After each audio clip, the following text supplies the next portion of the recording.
जय श्री कृष्ण, राधे राधे। आप सभी बहनों को करवा चौथ की बहुत बहुत शुभकामनाएं। तो आज हम करवा चौथ की पूजा विधि के विषय में बात करेंगे। आज मैं आपसे करवा चौथ की एक सरल सी पूजा विधि बताऊंगी कि करवा चौथ की पूजा हम कैसे करते हैं। तो उसके लिए सबसे पहले मैंने एक लकड़ी सबसे पहले उसके लिए मैंने लकड़ी का पाटा ले लिया है और उस पर ये लाल वस्त्र बिछा लिया है। आपके पास पीला गुलाबी जो वस्त्र हो आप वो भी बिछा सकते हो। अब हम इस पे करवा चौथ माता की फोटो विराजमान करेंगे। मेरे पास ये फोटो है तो मैं यही ले रही हूँ। यदि आपके पास कैलेंडर हो तो आप वो भी ले सकते हो। हमारी इसी फोटो में गणेश जी भगवान की भी फोटो है, तो हम गणेश जी भगवान की पूजा इसी फोटो में कर लेंगे, क्योंकि करवा चौथ संकट चतुर्थी की तिथि को आती है और इस दिन गणेश जी भगवान की तिथि होती है, उनकी विशेष पूजा की जाती है। यदि इसमें यह फोटो नहीं होती तो हम अलग से गणेश जी को स्थापित करते। यदि आपके पास इसमें हो तो आप भी इसी में इसकी पूजा कर सकते हैं। अब हम अपना करवा तैयार करेंगे। करवा तैयार करने के लिए मैंने ये करवा स्टील का करवा ले लिया है। आपके पास यदि मिट्टी का करवा हो तो आप मिट्टी का भी ले सकते हो। मेरे पास स्टील का था तो मैंने यही तैयार कर लिया है। मैंने इस पे ये स्वास्तिक बना लिया है, मोली बांध ली है और इसमें जल भर लिया है। जहाँ तक टोटी तक का है वहाँ तक का मैंने इसमें जल भर दिया है। अब हम इसे ढक के एक साइड में रख देंगे। इसी के साथ हम एक और दूसरा भी लोटा लेंगे। ऐसा ही इस पे भी मैंने मोली बांध ली है और स्वास्तिक बना लिया है। इसमें भी हमने जल भर लिया है। यह लोटा हमारा कहानी सुनने के लिए है, तो इसे भी हम ढककर एक तरफ को रख देंगे। हम इसे अलग को एक तरफ को रख देंगे। अब हम माता को अनाज समर्पित करेंगे। अनाज में आपके पास जो भी अनाज हो, आप जैसे चावल गेहूँ कुछ भी ले सकते हो। मैंने यहाँ पर गेहूँ लिए हैं। अब हम यहाँ पर दिया जलाएंगे। दिया जलाने के लिए भी हम सबसे पहले एक अनाज का ही आसन समर्पित करेंगे। दिए को भी हम अनाज का आसन देंगे, नीचे दिया नहीं रखेंगे।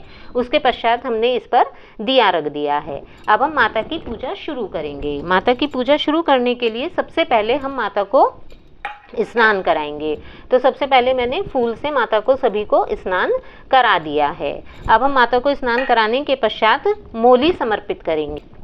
तो अब हमने यहाँ पे माता को मोली समर्पित कर दी है। अब हम माता को फूलों की माला समर्पित करेंगे।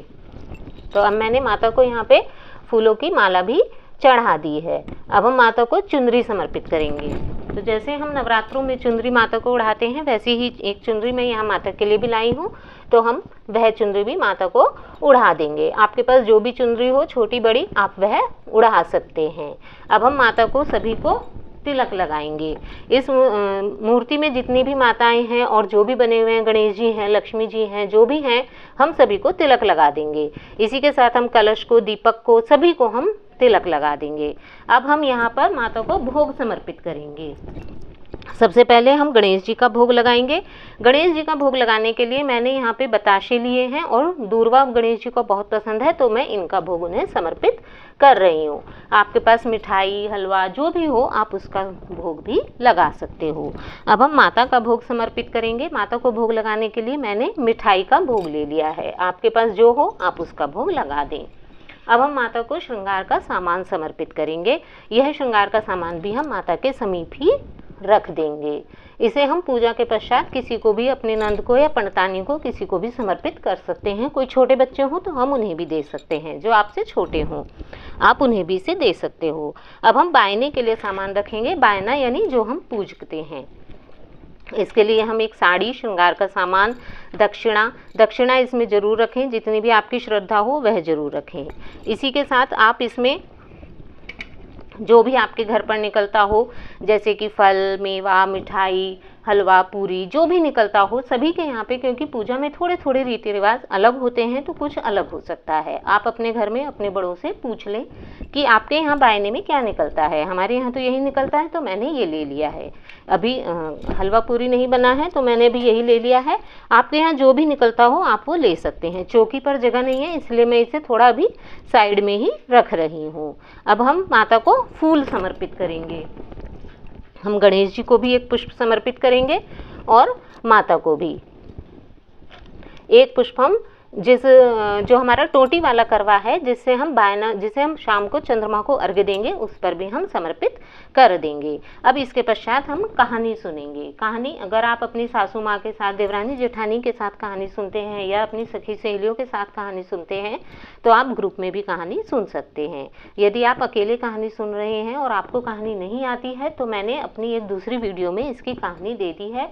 अब मैं उसका लिंक इसके डिस्क्रिप्शन बॉक्स में दे दूंगी, आप वहाँ से जाके कहानी सुन सकते हैं। इसी वीडियो में मैंने वो इसलिए नहीं दी है कि वरना वीडियो बहुत लंबी हो जाती। तो यदि आप अकेले हैं तो आप वहाँ से भी कहानी सुन सकते हैं। सुनने के लिए हम हाथ में चावल या गेहूं जो भी आप चढ़ा रहे हैं वो ले लेंगे। कभी भी कहानी अकेले नहीं सुनते हैं। कहानी सुनने के पश्चात हम इसमें से जो थोड़े से गेहूं हैं उन्हें तो हम जल के लोटे में डाल देंगे और बाकी गेहूं को हम अपने पल्लू में बांध कर रख लेंगे। जो हम शाम को जब हम चंद्रमा को अर्घ्य देंगे तब हम इन गेहूं से या इन चावलों से चंद्रमा की पूजा करेंगे और अर्घ्य देंगे। कहानी सुनने के पश्चात हम माता से क्षमा याचना करेंगे और अब हम अपना करवा बदलेंगे। जो हमारा टोटी वाला करवा है वो हम इसे भी अपने पास यही रख लेंगे, क्योंकि अब हम करवा बदलेंगे। इसमें करवा अवश्य ही बदला जाता है। यदि आप देवरानी जेठानी के साथ मिलकर करवा बदल रहे हैं तो आप उनके करवे के साथ करवा बदल सकते हैं। यहाँ पर इस खाली जल वाले करवे की जगह आप अपनी देवरानी जेठानी का करवा भी रख सकते हैं, टोटी वाला। लेकिन यदि आप अकेले ही करवा बदल रहे हैं तो आप एक इस तरह से करवा रख लें जिससे आप जल दे रहे हैं। तो अब जब हम करवा बदलते हैं तो हम पहले अपने इस वाले करवे को, जो हमारा टोटी वाला करवा है, इसे हम अपने पल्लू से या चुनरी से उससे ढक लेते हैं और इसे इस तरह सीधे हाथ पे लाके इस करवे के आगे रख देते हैं। अब इस करवे को थोड़ा खिसका के पीछे रख लेते हैं। इनकी एक बार हम नमस्कार करते हैं, इसे हाथ जोड़ते हैं और फिर हम इस पल्लू को इस पर रखते हैं और इसे भी हम इसी तरह से खिसका के आगे ला देते हैं। इसे आगे लाने के पश्चात हम फिर से इन्हें इसी तरह से खिसका के पीछे रख लेंगे और इसके भी हाथ जोड़ेंगे। यह हमारा एक फेरा पूरा हुआ। इसी प्रकार अब हम फिर से अपने पल्लू को इधर रखेंगे और इसे खिसकाकर इधर लाएंगे और इसे इधर रखेंगे। फिर से हम हाथ जोड़ेंगे और इसी करवे को हम ऐसे लाएंगे। ध्यान रखें, अब ये हमारा 2 फेरा पूरा हुआ। आप गिनकर इस तरह 7 बार फेरे लगा लें। ध्यान रखें कि अंत में जब आपका 7वां फेरा पूरा होगा तो यह टोटी वाला करवा पहले वाली जगह ही आ जाएगा। इसे करवा बदलना कहा जाता है। अब हम जो हमारा ये टोटी वाला करवा है इसे हम उठा के एक तरफ रख देंगे और जब शाम को चंद्रमा को हमें जल देना होगा तब हम इसकी पूजा करके इस टोटी वाले करवे से चंद्रमा को अर्घ्य देंगे। और जो ये हमारा दूसरे वाला लोटा है जिससे अभी हमने एक साइड रखा हुआ था, इसमें अब हम अपनी साड़ी का पल्लू भिगो के इस तरह से इनके ऊपर 3 बार फिराएंगे। जितना भी हमारा ये श्रृंगार का सामान है और जो हमने बायने के लिए मिठाई या फल या मेवे जो भी आपने निकाले हुए हैं, इन सब के ऊपर हम ये इस तरह से 3 बार फिराएंगे। इसको हम मिनसना भी कहते हैं। ये इस प्रकार हम फिरा के इन्हें माथे से हाथ लगा के इन्हें अपने बड़ों को, जो भी आपके बड़ी हैं जैसे सासू माँ हैं या आपके जेठानी हैं, तो आप उनके पैर छू के उन्हें दे सकते हैं। और यदि अभी वो यहाँ पर नहीं है तो आप इन्हें उठा के रख दें। जब शाम को आप चंद्रमा को जल दे दें तब आप इन्हें किसी को भी जहाँ भी आपको देना है वहाँ दे सकते हैं। अब हम कहानी हो गई है हमारी। अब हम उठकर बड़ों की पूजा करेंगे, आशीर्वाद लेंगे। उसके पश्चात जो हमारा ये जल है लोटे वाला, इससे क्योंकि ये कहानी प्रायः 3 या 4 बजे के बीच में कही जाती है, तो इस समय कहानी कह के जो ये हमारा लोटे वाला जल है इसे हम सूर्य भगवान को समर्पित कर देंगे और जो ये हमारा टोटी वाला जल है इसे हम शाम के लिए रख लेंगे। तो ये है हमारी करवा चौथ की कहानी। तो प्यारी बहनों, आप सभी को मेरी ये कहानी कैसी लगी? तो यदि आपको यह वीडियो पसंद आई हो तो प्लीज़ इसे लाइक शेयर अवश्य करें और कमेंट में लिख के मुझे ज़रूर बताएं कि मेरा यह प्रयास आपको कैसा लगा। इसी के साथ आप सभी को करवा चौथ की बहुत बहुत शुभकामनाएं। जय श्री कृष्ण, राधे राधे।